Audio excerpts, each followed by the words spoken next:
welcome in. I am wearing gray on blue. Just mind your business, okay? I have like a mini battle with myself every time I do this because I want to just throw a t-shirt on. I just want to be in my PJs. But that's not usually what like flows here. Not here, as in my room. Here is in like YouTube. I wish we would all just agree to wear our PJs in these things. But I feel like if I wore like a bear shirt in every single video, y'all would be like, she's ugly and she's homeless and she illegally needs to be put down. So here I am in clothes that don't match currently. We're not new at this. We know what time it is. It's the monthly wrap up of May. I need to pull up my stats because I didn't do this beforehand. I actually, okay, not number wise, but like quality wise, May was phenomenal. Literally phenomenal. I had every single book except one was over 4 stars. And I had multiple 5 stars. That's crazy. But let's get into it. Let me do the stats first, okay? I once again did not do this beforehand, so we're doing it right here, right now. I've got a dilemma. One of them was the Mindfuck series. Spoiler alert. Does that count as 1 book or 5 books? I'm personally going to count it as 5 today because I want to. But like, I know they sell it as 1 chunk, but on the chunk it says books 1 through 5. So there are 5 books. Thank you. So I read, why is the font so big or small? I just touched my Mac screen as if it's a touch screen, as if I haven't had this Mac for a while. Back to the video. I read 10 books. Muggs is chomping away in the back, making biscuits. 10 books. 11 books. I forgot one. 11 books. I'm good now. I'm ready to go. I'm ready to roll. Luna's pooping right here. Outside of the litter box. Anyways. 11 books. 2 were rereads. 1 fantasy. 1 literary fiction, 2 romances, and 5 whatever the Mindfuck is. I don't know what that series is. Like, mystery? It's not mystery, because we know the mystery the whole time. I guess it's like a drama, thriller type. I don't know what that book is. So that's good. Oh, wait. Oh, I'm doing so bad at this. So bad. I didn't put the rereads in the genres. Okay, back up. 11 books. 2 of them are rereads. Period. 1 literary fiction, 5 of whatever the Mindfuck series is, 1 fantasy, 3 romances, and 1 thriller. Thank you. I don't know how many pages, but I'm going to put all that in there because I like to see it for myself later. But I didn't do that beforehand, per usual. Luna, please, babe. Got it. She's going to freak out. She has the post-poop zoomies right now. Anyways. Okay, we have every size book that you could imagine. Literally look at all these different sizes. I've never had this many different size books in 1 month. I guess I'll go in order. That makes the most sense. I'm gonna turn these around so you can't see them, so that you're shocked. First was Boyhood. This was Reuben Fenton's debut novel that actually just came out on the 28th. I gave this a 4.5 out of 5. Blew my mind, blew my world apart because I went into this with low expectations because it revolves around a Jewish story basically. But it blew my mind, it made me cry, it made me laugh. I literally gasped at the references he made. Love a Taylor Swift reference, obviously. Just really overall enjoyed it. Even if you aren't Jewish, excuse me. It is the story of this guy who's like a very devout Jew, married in the Jewish religion, finds out he was never actually Jewish. So he goes on like a what they call Rumspringa with his twin brother who they like don't really get along anymore. It's basically just the story of them reconnecting, him finding out his life and figuring it out and all this stuff. Very cute, very fun, very adorable, makes me cry. Next, none of these, I don't have it because I read it on my Kindle when I was traveling. I read the Mindfuck series. Y'all. I don't know why I put the Mindfuck series off for so long. It's so good. So good. I don't know why it's not talked about more because it's so good. I would say like overall, the story as a whole series, I would say like a 4.75 for the series. I have individual ratings, but oh my god, that story's so good. Like I'm gonna buy it when it's not $28 on Amazon because I want to buy the book chunk, but it's too, I don't need to spend $28 on that right now. I know why I never read it is because the covers were icky. The only thing I knew was that she was a serial killer and he hunted serial killers and they like fell in love. So that's all I knew, and I was like, I mean, sure, it sounds cool, but like also I don't really get it. Like it didn't make sense in my mind. I get it now. Literally go fucking read it. I'm not kidding. Like I feel violent about how much I love this book. Okay, the first one's called The Risk, and this is a perfect scenario where I read them all sleep deprived in the airport or on planes. So please don't be mad at me if I don't remember the exact plots of them, because I also don't have them in front of my face. Okay? So I have The Risk. The first one is just like introducing them. I also talk more about them individually in my international reading blog. So if you want a better description, I would go to that one. But the first one is just introducing them and how she like is a serial killer basically, but she only kills the bad guys, so like it's fine. She only kills people who like wronged her in the past, which before you're like, oh, never mind. No. Look up trigger warnings before you read this book. Insane. Actually, the graphicness that she wrote about hurt my stomach. Literally gave me a tummy ache on the plane. It's bad. So definitely look up trigger warnings before you read it. And each book's like 100 to 150 pages. They're like all pretty short. But I gave the first one a 4.25. I just connected with them so fast. Like their banter, their like wittiness. I just love them. I love her. She's so smart and badass. And then you meet Logan and he's so cutie, and I just want to hug him and love him, and he's also really hot. Okay, the second one was called Sidetracked. This is the point in my reading where I, for some reason, started the third one and messed up in my brain for myself. I got 60 pages, that's halfway through the third one, before I thought, maybe I'm in the wrong spot. I only noticed it when I went to go upload my Goodreads and it said Mindfuck number 3. So I read a full 60 pages and had to pretend I didn't read that and go back and read the second one. I will also say that she does a really good job of ending on cliffhangers, and I'm not gonna remember them. But the second one, Sidetracked, I gave a 4.5 just because I had said his controlling side came out a little bit, because he's in the mode of I need to protect her because he thinks like these killers are after her when in reality she's trying to kill these people. Kind of like annoying controlling side came out a little bit, but still amazing. And they had like pretty good communication. Like their communication made me cry because he was like, I'm not leaving until we work this out.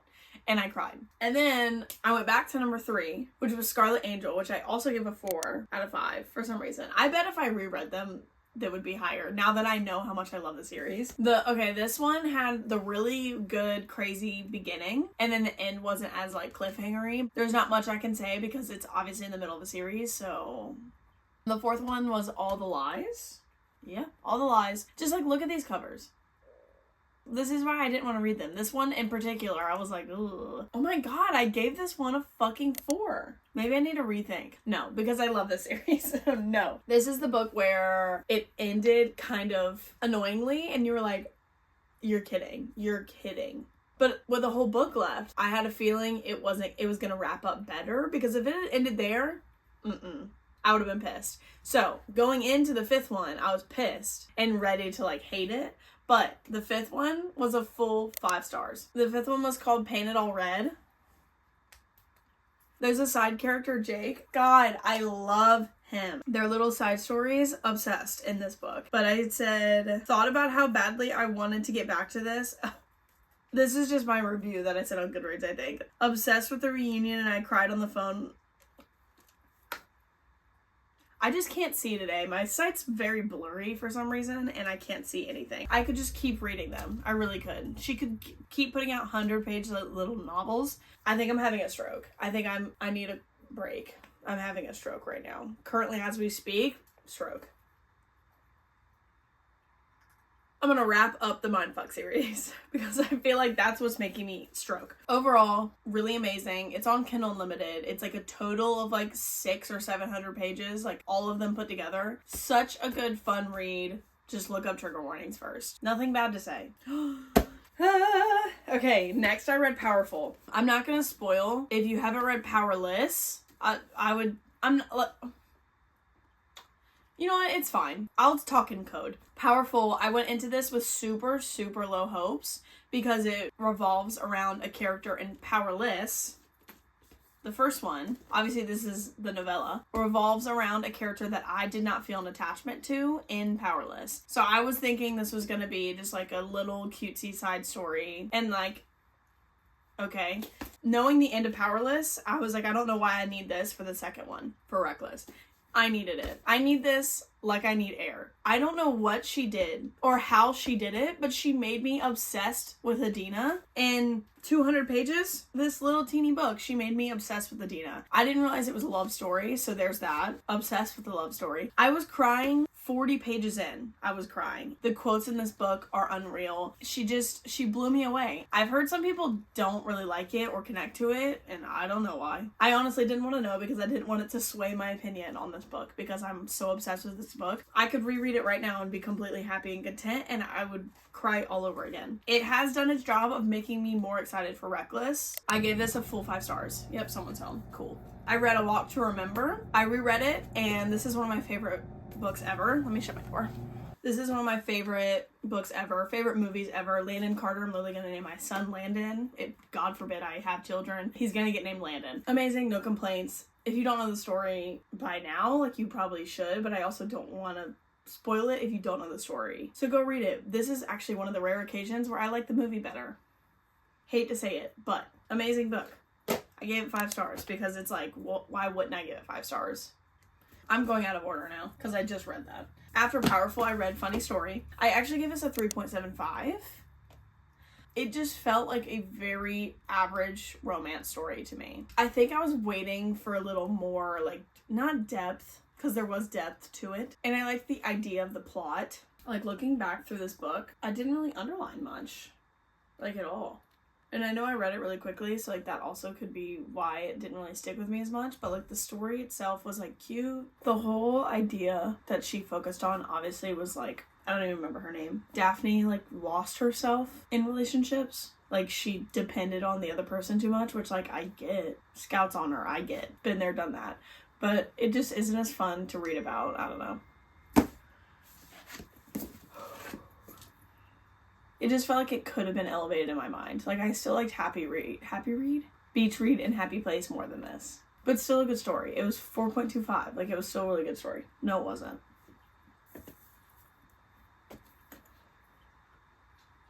I'm saving the best for last. You know what it is. There was a whole video on it, but I just finished this last night. This was the other reread.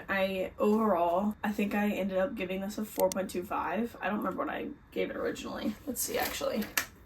I apparently really loved it the first time. I gave it a 4.5 the first time I read it, like over a year ago. But I gave it a 4.25 this time around. This is one of those books where you kind of find out the main thing, like this far in.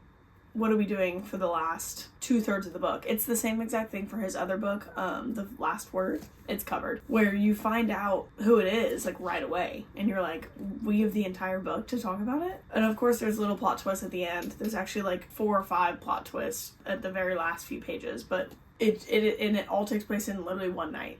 So it's a lot happening over the span of a few hours. This is one of my favorite thrillers, like, the idea. And anytime someone asks for a thriller recommendation, I love to give this one because I think it's a cool idea. There is just a lot of fighting, her getting out of it, and then having to fight again. And then her getting out of it, and then having to fight again. Like, it's a lot. Like, if we had built up the tension of who it was, maybe, like, halfway through, and then only spent the second half having to fight our way out, could have been better. But the end, you think you know what's happening, and there's 2 more little twists that are happening. You're like, can we wrap it up, please? But, like, not in a bad way. Really good overall. 4.25. I love that thriller book. Everything you've heard about this book is correct. Everything. Logan just sent me a TikTok that I'm looking at on here, and all I can see is the preview, and it says my outfit, your outfit, and it is a Daryl Dixon shirt with red plaid pajama shorts and a Rick Grimes t-shirt with plaid pajama pants. Cannot wait to open that up and figure out what we're doing with The Walking Dead. 6 out of 5. Obsessed. I want to reread it again right now. Literally right now. If you don't know the plot of this book, it is... Oh, I just realized I never gave you the plot of Funny Story. Or No Exit. A girl and a guy are getting engaged, and he leaves her for this guy's girlfriend, who have been best friends for their entire lives. So they're the exes that got left. She moves in with him because she doesn't have anywhere to go, and he needs to cover the rent. So that's how their budding relationship starts. And it's like also fake dating, because when her ex-fiance calls her and is like, just checking in on you, she's like, oh, well, we're actually dating, so take that. And so then, you know, the plot for this one, jumping back in, a college student is on her way home, my God, during Christmas break, and she gets stuck in a winter storm, so she has to go to a rest stop, and she sees a kid stuck in a cage in the back of a van and is like snowed in at this rest stop with four other people. So she's like, oh, it's one of these people, and then has to like save the kid and survive and everything. Okay, the plot of this one, it's two like travel nurses, and that feels not important. That's not important enough to be the first thing I tell you. I can tell you that. So this guy makes a funny Reddit post about how he is the kind of guy where you date him and then you break up and the next person is your soulmate. And it's happened to him like over and over and over again. All these girls he's dated, they've broken up and the next person they date is their soulmate. She sees it and is like, oh my God, the same thing happens to me. So then they make like a funny joke pack where it's like, if we date each other, the next person we date will be our soulmates. So they make up all these rules. Turns out I'm in Minnesota. She's like, oh, turns out I'm a travel nurse. I can pretty much go wherever. But they were going to go to Hawaii. Her and her sister or bestie take turns picking where they go for like, what was it? I don't know. 2 months or something like that? 3 months? And it was the girl's turn, the friend's turn, so they were going to Hawaii. She ends up talking to this guy so much that she really likes him, like just on the phone. And she convinces her friend Maddie to go to Minnesota and like stay in this place in Minnesota. So they go, they actually have a ton of chemistry. He's actually really cute and like really sweet and like puts a lot of effort into their dates and stuff. Just hit it off. It's crazy. But she also has a psycho mom who like gave her all this trauma as a kid, ton of abandonment issues, and the mom shows up and like wreaks havoc on the whole place. So it's not just based on their relationship. There's more to the story than just their relationship, because it brings in like mental health issues, and it brings in the mom and the abandonment issues, and like her friend trying to just give her tough love the whole time. You like don't know if you like Maddie or if you hate Maddie. I personally like Maddie. I think that she was really funny, but also like borderline too harsh sometimes in a tough love kind of way. And then he's got his side of the issues where his mom also fucked up and he's now in charge of all of his siblings. Like he is now the father, basically. You're like going on this journey with them because he now has custody of these kids, and she has to decide if she wants that. And she's like, I'm just a little baby travel nurse. I don't want kids. I do not want to be in charge of kids. But she loves him, and like it's very apparent that she loves him. And the whole idea of Just for the Summer was they were gonna do it just for her travel nurse like requirement and then leave and break up. So it's like, is she gonna stay? Is she gonna go? And I literally never knew the whole time. Never knew. You would think I would have a guess. I genuinely never knew. I could see it going both ways, and then was just a sobbing, crying mess 90% of the book. Loved it with all my heart. Probably will reread again eventually. I don't know when, but I like 100% will be. I just adored them and every aspect of the story. 6-star read. You have to go read it. That's it for my May reads. It was kind of all over the place, kind of chaotic. Sorry about it. What else is new here? You have come to expect that, I feel like. But we got through it. We did it. Here are my books. Plus, picture the Mindfuck series. This big. I don't exactly have a June TBR yet. I may do a video for that. I'm not positive or confident in that at all. But luckily we got some amazing books this month. Literally 1, 2, 3 of them were 5 and 6 stars. That's crazy. That rarely happens. But thanks for watching. Hopefully you enjoyed, and I'll see you in the next one.